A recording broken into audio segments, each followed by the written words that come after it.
Uy, alam mo ba, babalik na ulit ang mga tao sa buwan ngayong Merkules? Totoo ang mga taong pupunta sa buwan. Hindi pa ito nangyari mula noong 1972. Galing ako sa Florida para makita ang moon rocket ng NASA. Sa makalawa, isasakay na nila ang crew. Hihigpitan ang mga sinturon nila at ilununsad ito papuntang buwan. Maglalan sila ng 10 araw sa sakyang pangkalawakan, lilipad sa kabilang bahagi ng buwan, at magiging unang makakakita sa mundo mula sa kalaliman ng kalawakan ngayong siglo. Ito rin ang unang pagkakataon sa kasaysayan na may babaeng gagawa ng paglalakbay na yon. Ito ang unang hakbang sa plano ng NASA na may balik ang sangkatauhan sa buwan at sa pagkakataong ito, mananatili na sila roon ng tuluyan.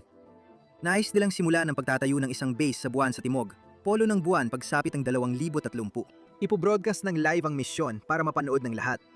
Walang puwang sa mga teorya ng sabuatan. Sa pagkakataong ito, gumawa ako ng isang buong video sa NASA kung saan pinakita ko ang mga nangyayari sa likod ng eksena.